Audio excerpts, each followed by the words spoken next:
Opa, muito bem-vindo à nossa primeira aula do curso HTML5 e CS3 na prática, Introdução à Internet e à Web.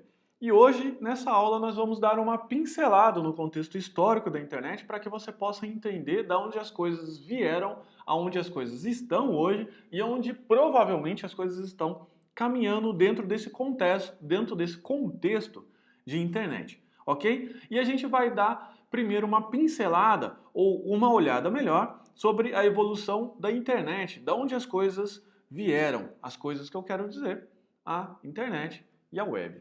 Ok? Então, em um contexto histórico, a internet ela foi desenvolvida a partir de pesquisas militares nos períodos da Guerra Fria. E nessa época ela se chamava ARPANET. E um dos principais intuitos aí dos militares dos Estados Unidos era desenvolver um sistema que fosse capaz que, mesmo se um pentágono, né, ali a principal base general dos Estados Unidos fosse destruída, as outras bases adjacentes pudessem se comunicar. Ok? Então o design da internet, por assim dizer, é um design distribuído, no qual mesmo se um ponto, mesmo que fosse um ponto central, for desligado ou destruído, a comunicação possa ser ainda continuada. E a internet, ou melhor dizendo, nessa época, a ARPANET, funcionava através de um sistema conhecido como chaveamento de pacotes. E esse sistema basicamente significa que a informação ela é enviada em pedacinhos. Cada pedacinho ele contém, óbvio, a informação, mas também contém o número do endereço de destino que você quer enviar, e a gente vai entender que esse número de endereço de destino se chama endereço IP, ok? E o número de pacotes a qual ele quer enviar e o número atual desse pacote. Então, por exemplo, ele vai carregar, vamos dizer que você quer enviar a palavra olá, e cada pacote vai carregar uma letra. Então, o primeiro pacote vai ser a letra O, ok? O vai ser informação. O endereço vai ser, por exemplo, o endereço 193. Vamos colocar um endereço como número qualquer, ok? Claro que o endereço IP não é só esse. A quantidade de pacotes vai ser 3 e o número atual desse pacote vai ser 1, ok? Na sequência, você vai enviar o próximo pacote com a letra L e depois a letra A. E assim você vai formar a palavra olá. E isso é uma estratégia interessante até para não sobrecarregar essa rede e também para efeitos militares, para que você possa, ou melhor, para que você não corra o risco de perder a informação como um todo. E por que a informação é tão importante, vamos dizer assim, para os militares? Porque é um dos ativos ou um dos elementos de conquista mais importante ou a ser conquistado dentro de uma batalha ou dentro de uma guerra, quando os militares pretendem se defender ou atacar algum outro local. Um dos principais ativos de conquista é a comunicação, porque você consegue paralisar a estratégia do seu inimigo. E em termos históricos, a primeira comunicação aconteceu em 29 de outubro de 69, em que o primeiro texto a ser enviado seria a palavra login, como desejava o professor Leonard, da Universidade da Califórnia em Los Angeles. Mas o computador somente recebeu até a letra O. Foi o primeiro bug, né? Primeira comunicação já aconteceu com bug.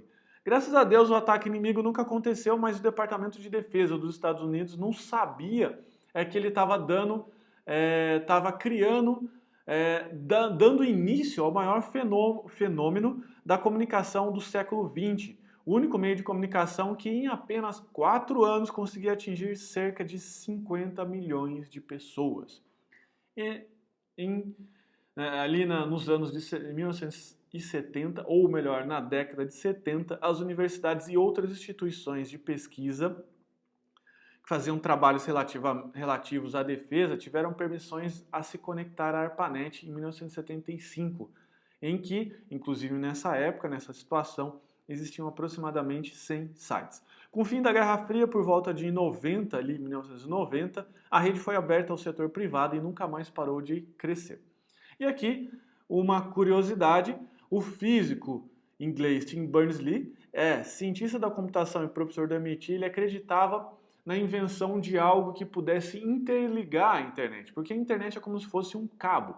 E o Tim Berners-Lee estava dando utilidade para aquele cabo tão poderoso que conectava, naquela época, já no início, 50 milhões de pessoas. Então ele inventou uma espécie de tecnologia a qual integrava a capacidade de eu visualizar ou utilizar a internet para visualizar informações, como eu posso dizer, inteligentes, de uma forma mais inteligente. E a gente precisa entender, dentro desse contexto histórico, que a gente tinha diversas universidades e institutos de pesquisa conectados e eles gostariam de compartilhar informação. Como cientista, como Instituto Nacional, como Instituto de Pesquisa, aliás, compartilham informações. E compartilham até hoje dessa forma, através de papers, né, ou artigos científicos.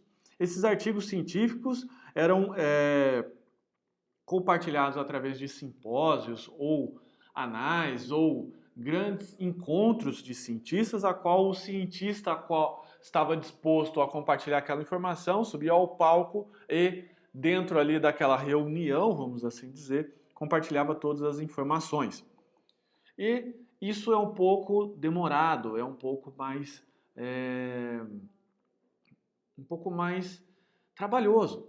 Então, o Tim Berners-Lee teve a ideia de compartilhar essas informações de uma forma um pouco mais rápida. Então, ele criou essa possibilidade de compartilhamento, a qual você pudesse visualizar textos, imagens, clicar em links e fazer tudo isso. Então, em 25 de dezembro de 1990, com a ajuda do seu aluno Robert, um jovem estudante, implementou a primeira comunicação bem-sucedida entre um cliente HTTP, que é o protocolo das páginas de internet, em que o seu primeiro endereço foi info.cern.ch, que era um site de catálogo de outros sites. E dentro desse contexto histórico, isso fazia total sentido, porque eu tinha poucos sites, como eu comentei, naquela época ainda pouco mais que 100 sites, e você pode guardar isso na sua cabeça, claro, a grande maioria você vai guardar, assim como você grava o nome facebook.com, google.com.br, entre outros, e você gostaria, na verdade, de buscar mais sites. Então eles criaram a possibilidade de categorizar esses sites em várias categorias, como por exemplo, pessoas, histórias, bibliografia, coisas técnicas, e você tivesse a possibilidade de clicar nesses sites e utilizar. Esse site ainda, como eu comentei, está até hoje online, você pode clicar lá e ver dentro desse contexto histórico. Nessa época nós ainda não tínhamos os buscadores, que nasceu da necessidade de um número maior de sites a qual esses grandes catálogos pudessem armazenar. O Yahoo foi um dos primeiros buscadores, a qual a primeira função dele era para ser um catálogo. Depois, dentro desse catálogo, ele adicionou um campo de busca, ok? Um campo de busca simples, e depois esse catálogo em formato de lista acabou desaparecendo por não ser tão prático e ficou só esse campo de busca, dando origem ao buscador. Logo depois, em 97 e 98, nasceu a Google, a qual até hoje domina aí o universo dos buscadores. E aqui está a foto do nosso tão, vamos dizer assim, querido Tim Berners-Lee, que é o pai da World Wide Web. Graças a ele, você e eu temos uma internet muito melhor. E no Brasil? No Brasil, a história da internet começou um pouco mais tarde, só em 91 com a RNP, Rede Nacional de Pesquisa, que era uma operação acadêmica subordinada ao Ministério da Ciência e Tecnologia.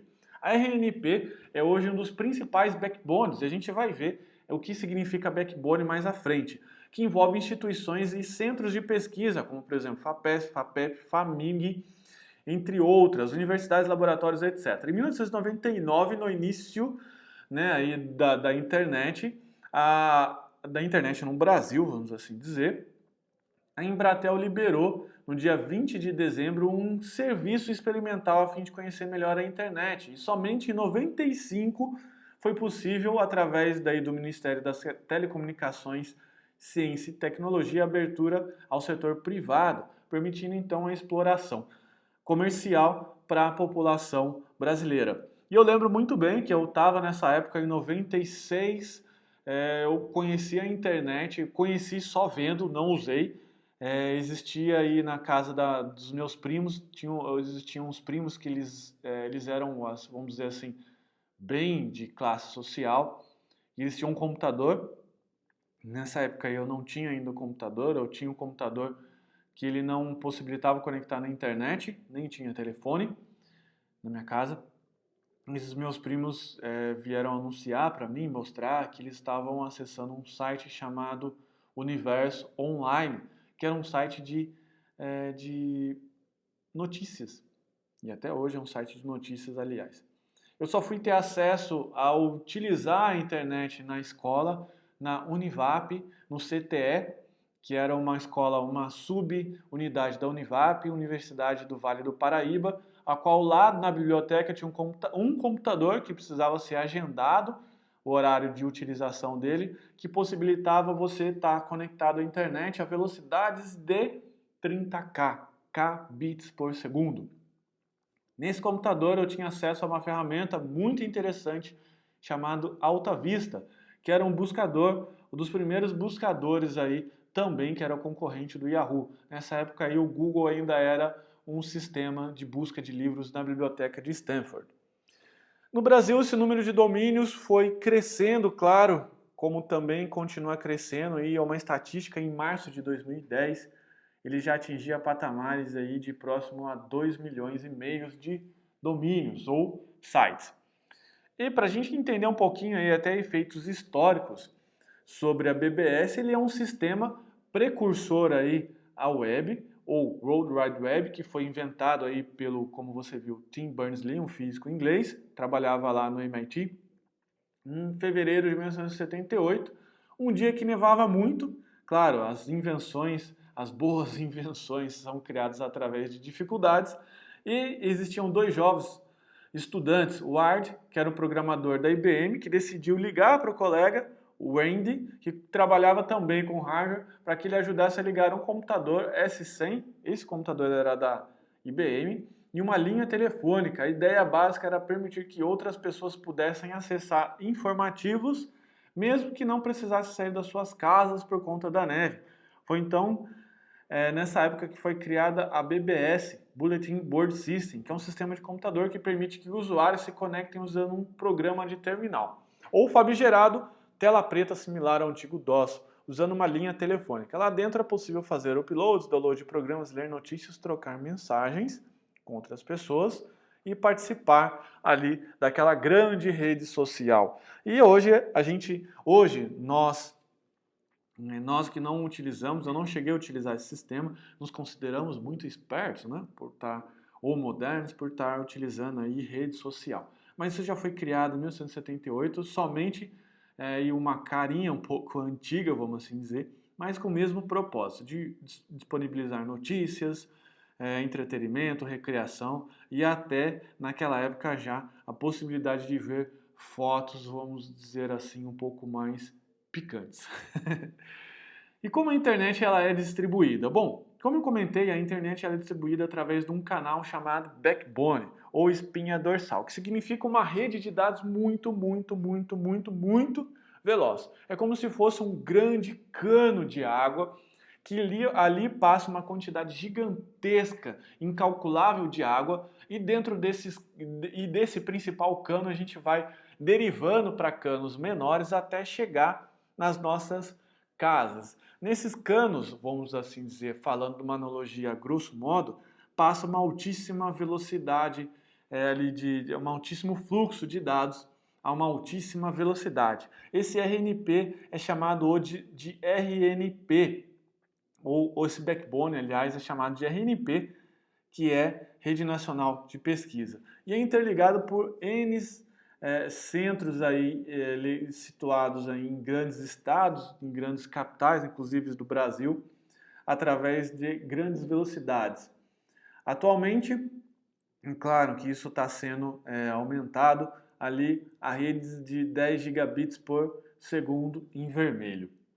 E os provedores de acesso são empresas a qual o principal intuito deles é ligar esses backbones e disponibilizar, como eu comentei, essa internet até as nossas casas, obviamente a velocidades menores, porém acessíveis as pessoas, né? Porque esses fluxos, esse backbone, ou essa RNP, por ser uma internet de altíssima velocidade, é muitíssimo caro, tornando-se inviável para uma pessoa comum como nós de possibilitar acesso à internet.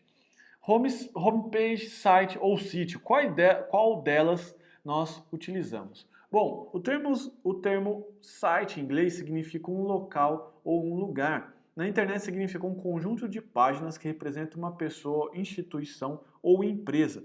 No Brasil, a gente pode encontrar muitos textos que não concordam com esse termo em inglês, misturados ao português, para se referir a uma página de internet, e acabam adotando o termo sítio, que é muito comum em Portugal e também no Brasil, em alguns sítios do governo, ok? Homepage é considerado apenas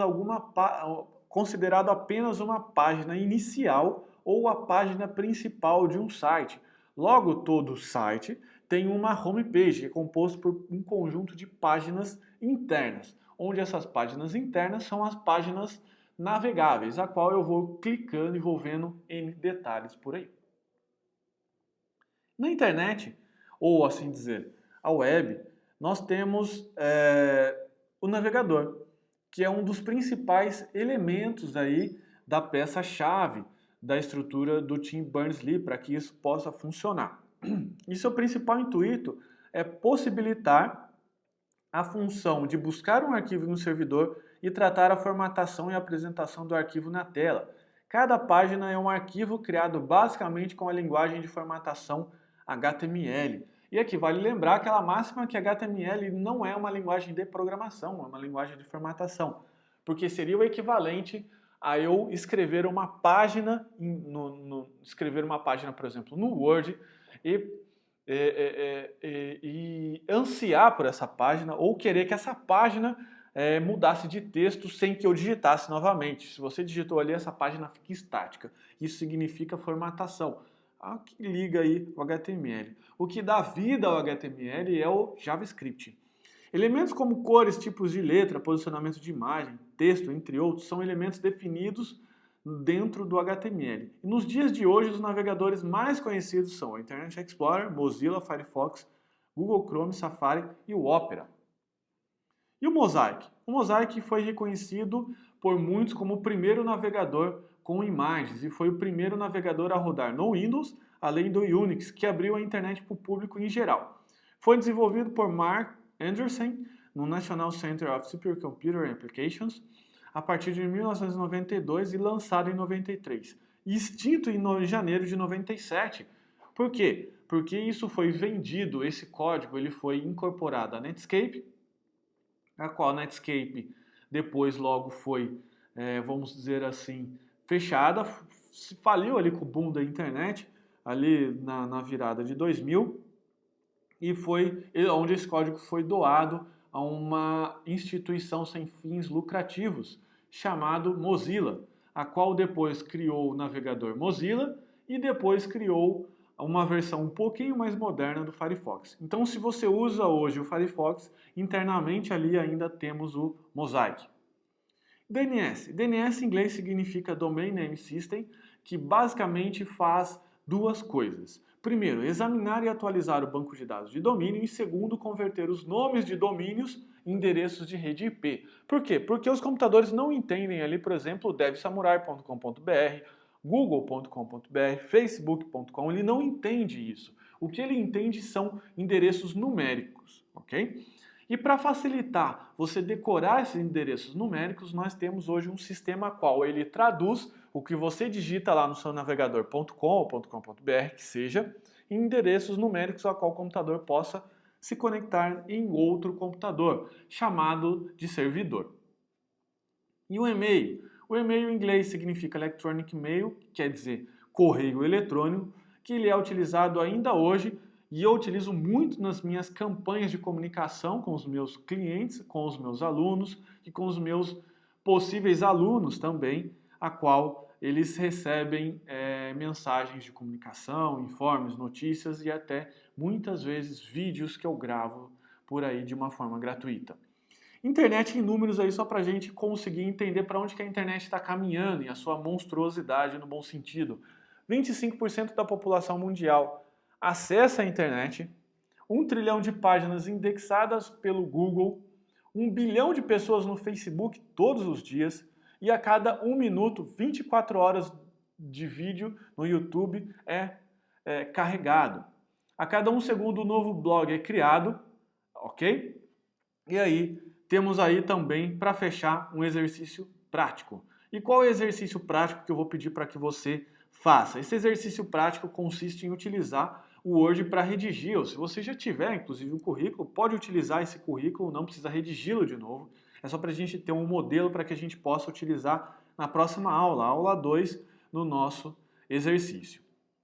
E os próximos passos? Bom, nessa aula a gente teve apenas um panorama geral ali, como eu disse, uma pincelada no contexto histórico para saber de onde veio a internet, onde nós estamos e para onde nós estamos caminhando. E agora nas próximas aulas nós vamos entender o que é o HTML e, como eu comentei, pedir para que você faça o exercício para colocar logo já a mão na massa. Bacana? Então, espero que você tenha gostado dessa aula, esteja gostando, inclusive, faça o exercício para que você possa aprender cada vez mais. Muito obrigado e até a próxima aula.